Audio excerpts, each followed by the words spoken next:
திருப்பூர் கோ-ஆப் டெக்ஸின் தீபாவளி சிறப்பு தள்ளுபடி விற்பனையை மாவட்ட ஆட்சியர் மணீஷ் குத்துவிளக்கு ஏற்றி முதல் விற்பனையை துவக்கி வைத்தார். தமிழக அரசின் கூட்டுறவு நிறுவனமான கோ-ஆப் டெக்ஸ் கடந்த 80 ஆண்டுகளாக தமிழகத்தின் பல்வேறு பகுதிகளில் தமிழக நெசவாளர்கள் உற்பத்தி செய்யும் ரகங்களை கொள்முதல் செய்து இந்தியா முழுவதும் உள்ள கோ-ஆப் டெக்ஸ் நிலையங்கள் மூலமாக சந்தைப்படுத்தி நெசவாளர்களுக்கு பெரும் உதவி புரிந்து வருகிறது.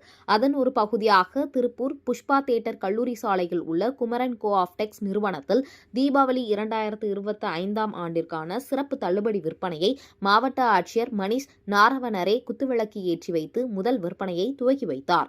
இந்த கோ-ஆப் டெக்ஸ் நிறுவனத்தில் காட்டன் சேலைகள், மென் பட்டு சேலைகள், ஆரணி பட்டு சேலைகள், காஞ்சிபுரம் பட்டு சேலைகள், எண்ணலான் காட்டன், குர்தீஸ், நைட்டீஸ், ஆண்களுக்கான ஷர்ட் மற்றும் வேஷ்டி ரகங்கள் உள்ளிட்டவை விற்பனைக்கு காட்சிப்படுத்தப்பட்டுள்ளது. மேலும் கடந்த ஆண்டு 63 லட்சம் ரூபாய்க்கு விற்பனை செய்துள்ளதாகவும் இந்த நடப்பு ஆண்டில் சுமார் 85 லட்சம் இலக்கு வைத்து விற்பனை துவங்கியுள்ளனர். மேலும் பொதுமக்களுக்கான சிறப்பு சிறு சேமிப்பு திட்டம் அறிமுகப்படுத்தப்பட்டுள்ளது. இந்த தள்ளுபடி விற்பனையானது இன்று முதல் 30/11/2025 வரை நடைமுறைப்படுத்தப்பட்டு அனைத்து ரகங்களுக்கும் 30% தள்ளுபடி விற்பனையும் செய்யப்படுகிறது.